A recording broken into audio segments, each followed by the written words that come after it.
Oke guys, jumpa lagi dengan si Box TV kali ini. Kita bahas alur film yang bikin nyaka aja ya hari. Ini Gavin Washington menjelaskan sebuah rumah yang sudah dipromosikan dijual kepada kliennya. Rumah itu pemiliknya adalah sepasang suami istri yang bernama Jeff dan Tom. Mereka mempunyai 2 orang anak, 1 perempuan dan 1 laki-laki. Jeff harus menjual rumahnya karena saat ini kehilangan pekerjaan sebagai manajer migrasi data. Di sebuah perjalanan di dalam mobil, Max meminta ibunya Carol singgah karena ia tak tahan untuk buang air kecil. Terlintas di pikiran Carol untuk singgah di tempat penjualan rumah Jeff dan berpura-pura menjadi pembeli serta Max bisa buang air kecil di sana. Selesai buang air kecil, Max menghampiri Jeff yang sibuk merapikan mainan usang ibunya dulu. Max heran menemukan mainan boneka dengan kepala terbalik. Tiba-tiba Carol datang dan mengajak segera pulang.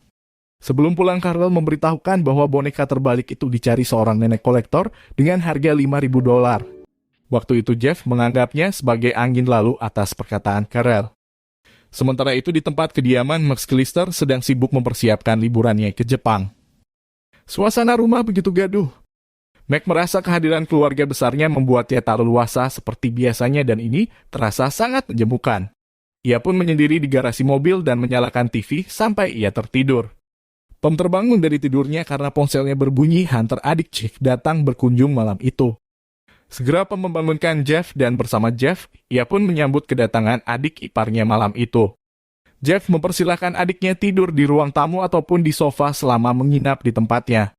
Di rumah Jeff petang itu, ia membuka sebuah web yang menawarkan boneka terbaliknya dengan harga sangat tinggi lalu ia menuju tempat boneka itu. Alangkah terkejutnya Jeff mendapati bonekanya sudah tidak ada di kotak penyimpanan. Dia menduga boneka itu diambil Mac dan ia harus ke sana untuk mengambilnya. Keesokan harinya Jeff mendatangi rumah Max Callister, tapi kesibukan keluarga itu seperti tak menghiraukannya. Bahkan keberadaan orang asing pun tak dihiraukan meski Paman Setu meneriakkan kode keamanan rumah itu. Setelah meletakkan kunci rumah, Paman Setu bergegas berangkat bersama rombongan. Jeff memperhatikan semua itu berlalu di hadapannya. Jeff memperhatikan isi rumah itu dari balik jendela. Kemudian ia mengambil kunci rumah dan berusaha membuka pintu. Tiba-tiba gonggongan anjing menjurutkan langkahnya. Akhirnya ia mengurungkan niatnya dan berpikir ulang untuk memasuki rumah orang.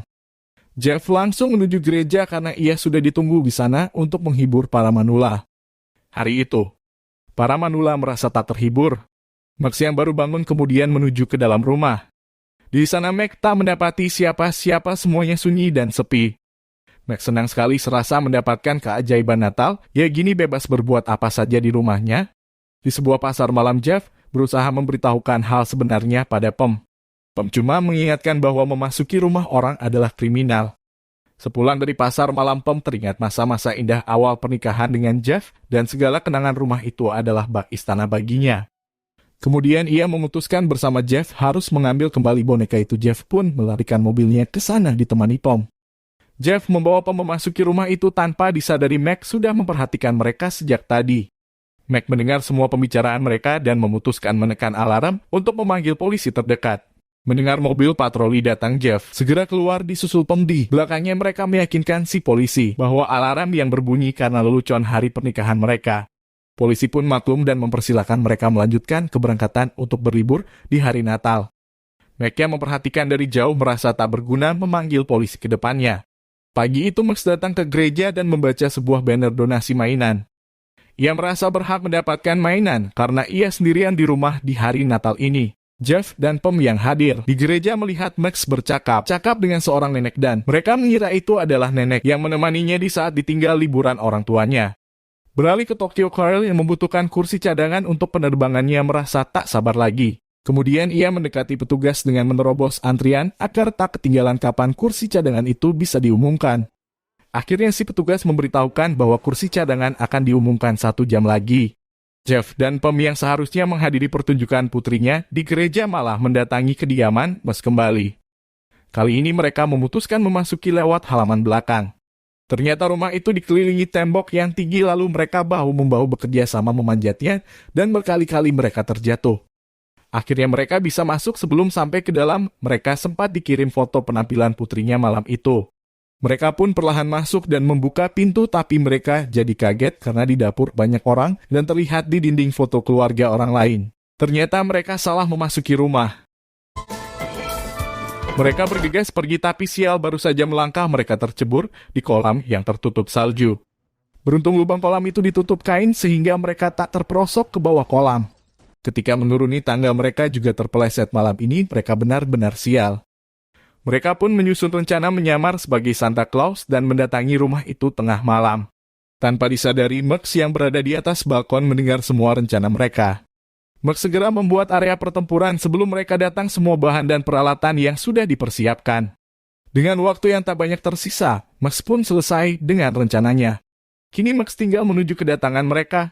Dengan baju Santa, Jeff ditemani Pom meluncur ke rumah Max, namun sayang sebelum berhenti mobil mereka tergelincir dan menabrak tiang. Mereka meneruskan memasuki halaman rumah namun lantainya terlalu licin dan membuat mereka jatuh bangun.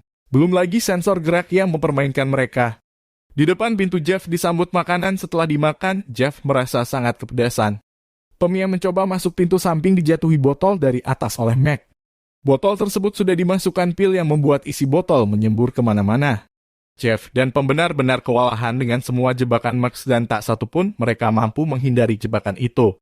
Jeff dan Pom berusaha berdamai tapi Max selalu menghajar mereka dengan mainannya bertubi-tubi. Sampai akhirnya tersisa jebakan terakhir dan posisi ketiganya sudah sangat berdekatan.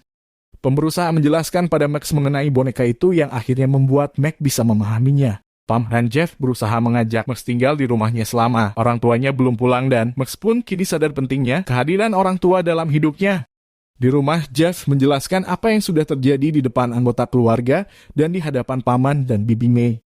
Tiba-tiba di atas tangga telah berdiri Oli sambil memegang boneka kepala terbalik di tangannya.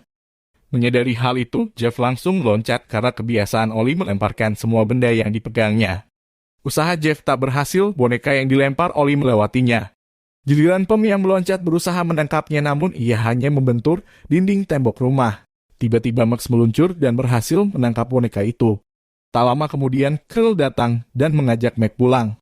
Sampai di rumah, Carl terkejut dengan keadaan rumahnya yang berantakan semua. 1 tahun berlalu mereka pun bertemu dengan suasana Natal kembali. Namun sekarang keadaannya sudah berbeda. Carl memuji rumah Pom yang nyaman dan kini mereka menjadi sebuah keluarga baru dengan semangat baru di hari Natal. Sekian, jangan lupa subscribe, like, share, dan komennya ya guys. Sampai jumpa lagi.